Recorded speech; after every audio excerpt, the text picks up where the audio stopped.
주택 임차의 임대차 계약 기간은 얼마냐? 임대차 계약 기간이 약정이 있는 경우는 약정 기간을 말하고 보통 2년을 계약을 하죠. 임대차 계약은. 임대차 계약 기간이 약정이 없는 경우는 기간이 없는 기간 이럴 때는 2년 미만으로 계약한다든가 약정 기간이 없으면 우리가 이런 경우는 언제든지 임차에는 최단 기간 2년을 보호를 받을 수 있다. 그래서 임차에는 2년을 주장할 수도 있고 또는 기간이 정함이 없는 임대차 계약으로 봐서 언제든지 계약을 해지할 수 있다. 이럴 때 임대인은 그러한 권한이 없어.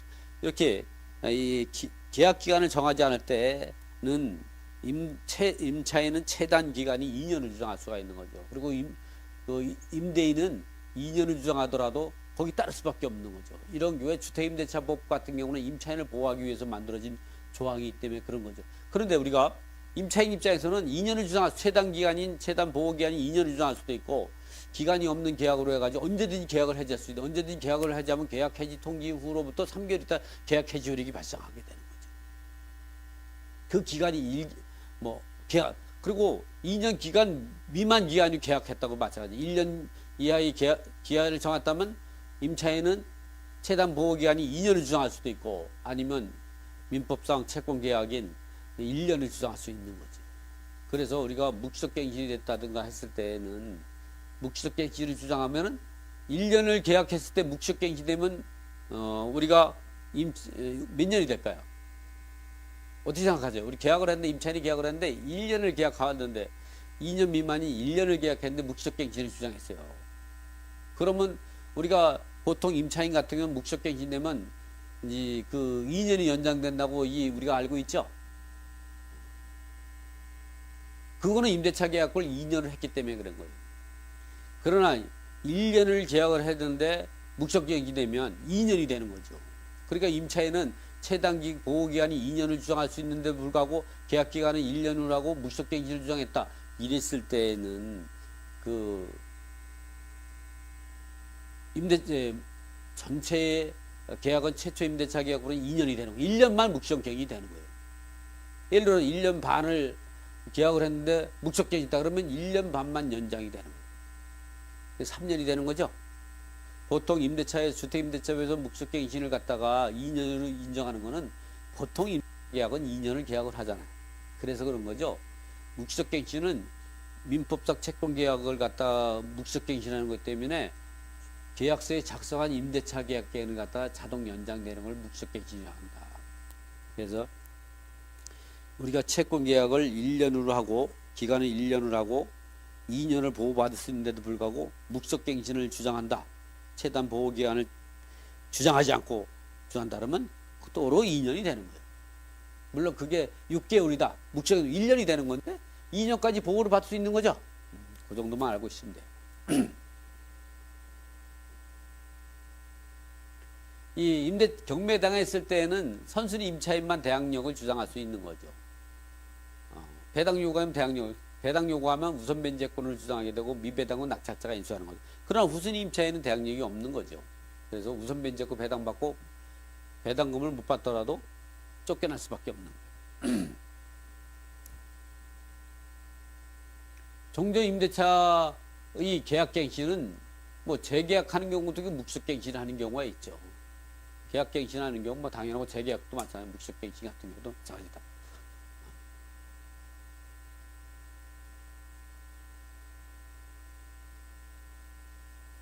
이 묵시적갱신이 된 경우는 임대인은 계약 해지권이 없어요. 임차인만 계약 해지를 할 수 있고 계약 해지 통지한 날로부터 3개월 있다 계약 해지 효력이 생긴다.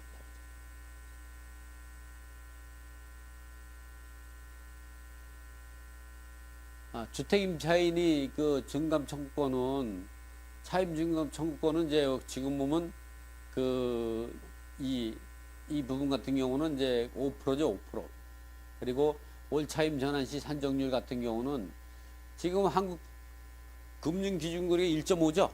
1.5의 4배인 6%까지 할 수가 있는 거죠. 임대차 계약기간 중 또는 만료 후에 계약을 해지하는 경우 임대차 계약기간 중에도 언제든지 임차인이 차임을 2기 이상 연체하면 계약을 해지할 수 있는 거예요. 상가는 3기. 이 차임을 연체할 때는 최고 없이 계약을 해지할 수 있는데 이런 경우는 계약 해지권은 임차인이 차임을 2기 이상 연체하게 되면 임대인은 계약 해지권을 갖게 되는데 그 계약 해지권이 소멸되는 시점이 있어요. 차임이 2기에 달하지 않은 금액이 입금이 들어왔다면. 그래서 계약 해지권을 행사할 수 있는 기간이라도 그 기간 해지권을 통지해서 상대방 임차인이 받기 전에 통장으로 입금시켜버리면 계약 해지권이 소멸되는 거예요.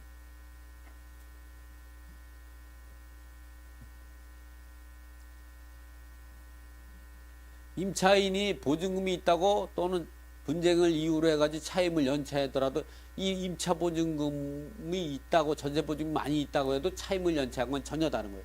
또 차임을 연체하는 경우는 차임을 선불로 내는 경우도 있고 후불로 내는 경우가 있죠. 선불로 내면 선불 시점으로 따지는 거예요. 후불은 후불로 따지고 그거는 자기들끼리 약정에 의해서 계약이기 때문에 선불로 내면 먼저 한 달치를 먼저 냈죠. 그러면 어떻게 따지면 차임 이기면 한 달치만 안 냈는데 어떻게 따지면 2기 이하 연체된 거예요. 후불로 하면 어떻게 해서요? 2달치를 연체한 거죠. 선불로 했던 선불 시점으로 해서 2달이 연체되는 걸 따지는 거예요. 그 날짜 갖고. 선불로 냈다고 그래가지고 뭐 3달, 원래 선불로 냈다면 3달치 돼야 연체한 거라고 생각하죠? 그건 아니에요. 계약서에 쓰인 선불은 선불 시점, 후불은 후불 수수로 차임을 연체한 사실이 있어야 한다. 선불로 납부한 사람은 어떻게 따지면 실질적으로 사용한 거 따지면 한 달치만 연체한 거 되죠? 그런 의미가 아니다. 그래서 여러분이 선불로 작성했을 때는 차임은 선불 시점으로 계산한다. 예를 들어서 여러분이 혼란스러울 거니까 5월 1일 날 선불로 계약했다. 그럼 연체되려면 어떻게 해? 6월 1일, 7월 1일만 되면 차임이 연체가 되는 거죠? 이렇게 계산한다. 그러나 후불로 하면 어떻게 해서 이때 5월 1일 날 입주하고 뭐 6월 1일 날 납부하고 7월 1일 날 납부해야 하니까 이럴 때 입주하고 이때 한 번 내고 이때 한 번 내야 되니까 이때에 여기 한 번 연체 두 번 연체 이때는 이때 내 나머지 한 번 연체 두 번 같은 말인가? 요때 내는 경우는 한 번 안 낸 거죠? 한 번, 두 번 내고. 그러니까 그럴 때는 8월 1일 날 돼야 연체가 되는 거. 이게 맞죠? 갑자기 제가 이제 혼란이 왔어요. 그렇게 선불은 선불 시점으로 두 번을 말하고, 후불은 후불 시점으로 두 번 말하고. 이렇게 보신다.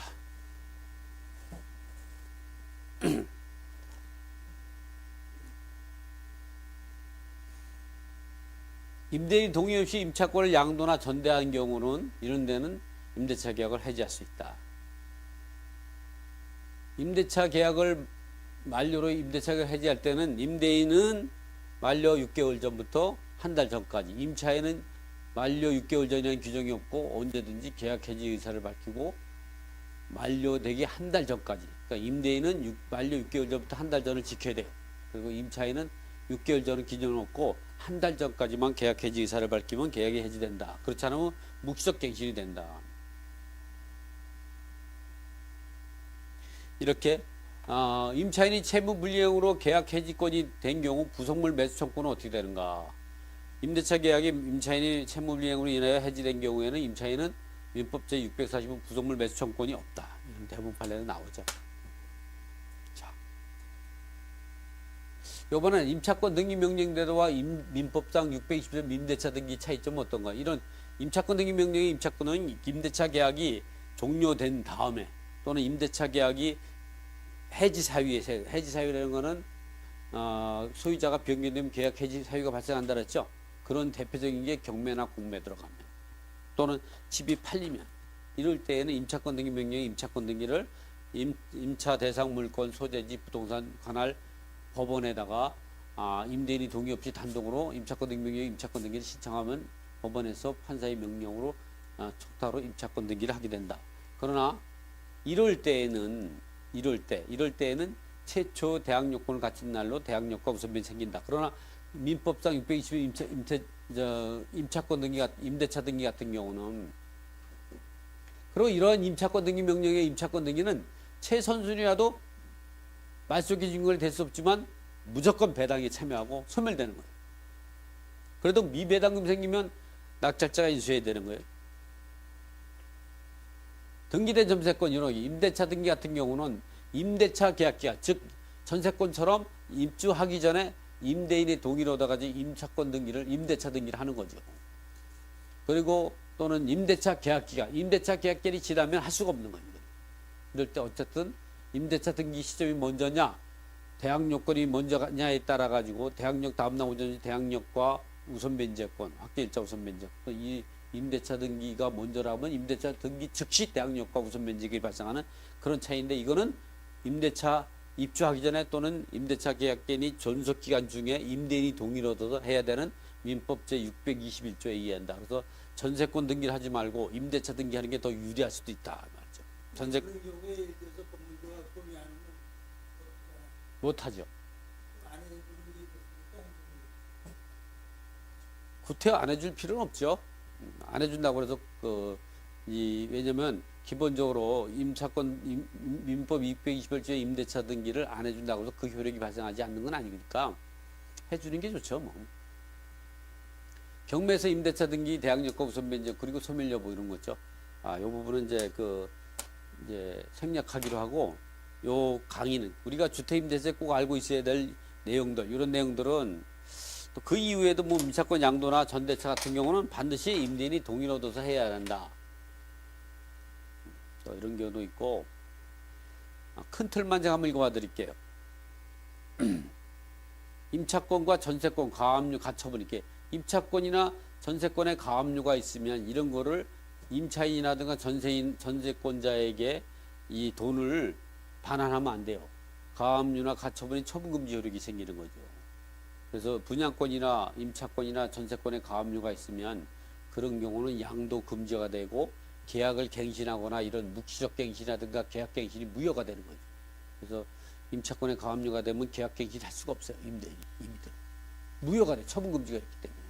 그리고 돈을 한 번은 이렇게 임차권에 가압류가 돼 있는 걸 모르고 돈을 내준 사람이 있죠. 그래가지고 이렇게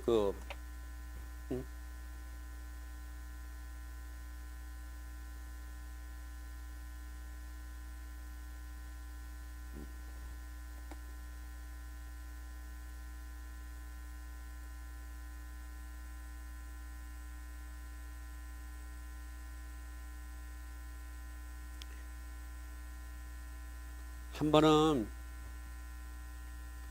이제 A 소유자인데 이게 임차권은 뭐 그냥 임차권 등기가 아니고 임차인이 대항 요건 갖고 전입하고 확정 일자를 하진 거예요. 여기 하고 있는 상태에서 여기에 채권 가압류가 있는 가압류 을이 요 임차권을 채권 가압류에서 제3채무자로 가압류에 통지를 했어요. 임대인한테. 이런 상태에서 소유자가 B로 바뀌었는데 소유자가 이런 가압류 있는 걸 모르고 임차보증을 반환했어요.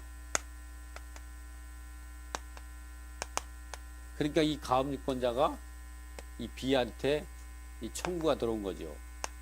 그래서 1심, 2심 대법원까지 갔는데 이 사람이 요거 돈을 반환했죠. 이것도 줘야죠. 이런 거예요. 임차권에 채권 가압류가 있다면 처분금지 효력이 있어서 이런 거는 이 사람이 몰랐다고 해서 선의의 제3취득자 인정이 되지 않아요. 그래서 이런 경우에 집을 살 때 임차권에 가압류가 있는지를 꼭 물어봐야 돼요. 이 사람은 서로 미뤘겠죠. 물었다고 해서 그거 갖고 여러분이 이렇게 임차권이나 분양권이라든가 전세권에 가압류가 있는지 압류가 있는지 가처분이 있는지 이런 것들을 꼭 확인하고 임차보증을 반환해 줘야 된다.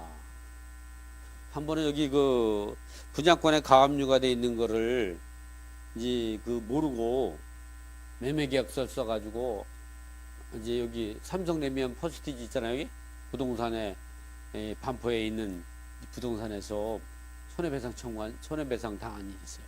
그 사람 엄청 고생했어요.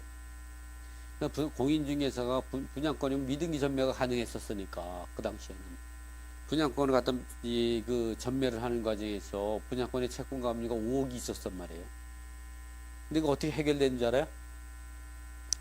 아파트가 많이 올랐어요. 한 5억이 오르니까 자기들끼리 차용증 쓰고 해결했는데 공인중개사는 아주 엄청 고생 많이 했죠. 이런 것도 중요해. 이런 것도 임차권의 가압류나 전세권의 가압류나 이런 것들이 있는지를 꼭 확인하고 한다. 이런 책들은 여러분이 사서 보시면 돼요. 임차인과 임대인이 사망했을 때도 중요해요. 왜냐면 임차권은 임차인이 사망했을 때 임차권은 상속인에게 상속되죠. 근데 상속될 때 그 임차인이 아버지가 임차인이야. 혼자 살았어. 어머니가 돌아가서 혼자 살았어. 자식들은 따로따로 살았어. 그런데 그 임차인권은 보증금 2억인데 그 자손한테 상속되는 건 맞아요. 근데 거기 거주하지 않으면요 일반 채권으로 상속되는 거예요. 그래서 공매에서 어떻게 했냐면 2억이 임차권인데 자기들끼리 서로 갖겠다고 2년 동안 싸우는 사이에 공매당한 거예요. 그래가지고 일반 채권화가 돼버렸죠. 그래서 그 사람들은 한 푼도 못 받았어요. 돌아가셨어도 그냥 자손들한테 이 벌을 혹독하게 준 거죠.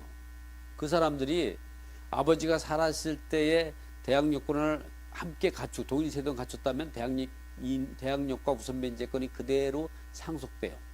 그렇지만 떨어져 살다가 상속되면 대항력과 우선변제권은 사라지고 일반 채권으로 된다는 걸 꼭 알고 있어요. 그래서 부모님 혼자 사는데 임차부 좀 세다. 그랬을 때는 거주해야 돼. 함께. 그런 내용이에요. 실제 있었던 일이에요. 그래서 책에다 남긴 거예요.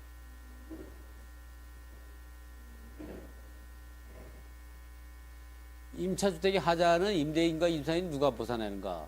통상수선 의무에 해당되는 건 임차인이 부담하고 통상수선 의무를 초과되는 거는 임대인이 부담이 맞는 거예요.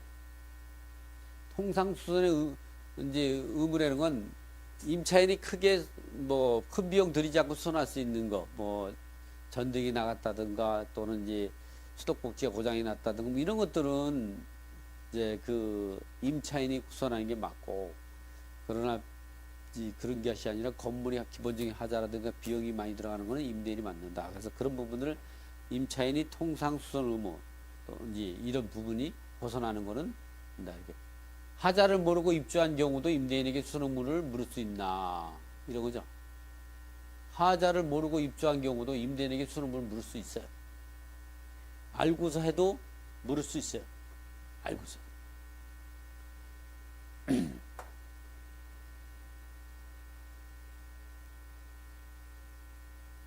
주택 등이 하자로 계약을 이행하지 못한 경우 현명하게 대처하면, 이 주택이 화재로 발생할 때도 문제가 많이 발생하죠.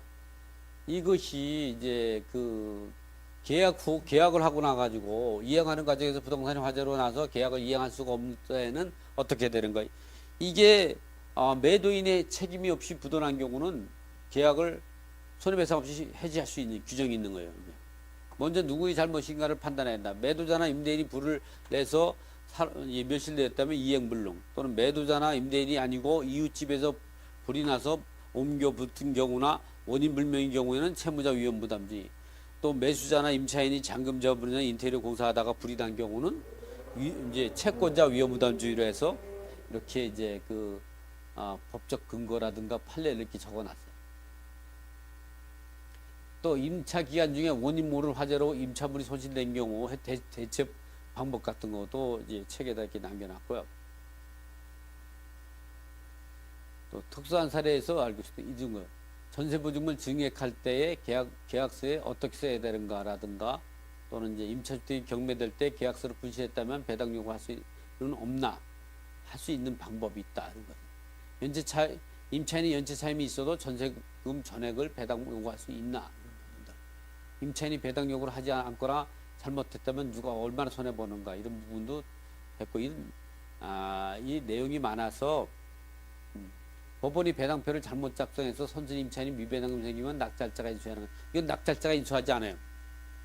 임차인이 인수하는 거. 그 배당 요구를 잘해야 돼요. 배당 요구 정기까지 배당 요구를 못했다면 연기 시청에서 배당 요구를 해라. 계약 기간만 갱신했고 2차 계약서로 배당 요구해서 배당 요구를 하는 방법 뭐. 전세금 증액으로 소액임 차인이 아니면 최우선 면제권 없다. 어떤 사람은 이런 걸 얘기하면 이제 아파트에서 임대차 계약을 둘을 써요. 양쪽에 최우선 받으려고. 안 돼요. 동일 세대원은 주민등록상 동일 세대원, 주민등록표 같은 세대원은 하나의 임차권을 봐요. 두 개가 포함돼서 아예 소액 보증금 일정 최우선 면제권을 아예 박탈당한다. 전세 보증을 감액해서 소액 임차인이 되면은 최우선 받을 수 있다. 받을 수 있어요. 이 소액 임차인이 이제 그 아니었다가 감액을 했다. 그러면 소액 임차인이 될 수 있어요. 그러나 그게 다툼이 생길 수는 있겠죠. 경매 결전에 전입하고 이후에 확정일자 받아도 이 대항력 이거는 확정일자 우선 면제권 이렇게 받을 수 있다. 경매 개시 결정 이후에 대항력금 확정일자 받았다고 하더라도 이 소액 임차인으로서의 우선 면제권 없지만 확정일자 우선 면제권은 경매 개시 결정 기입 등기 이전에 가압유권자와 10년 전 가압유권자와 동순위 안분배당을 받게 된다. 이렇게.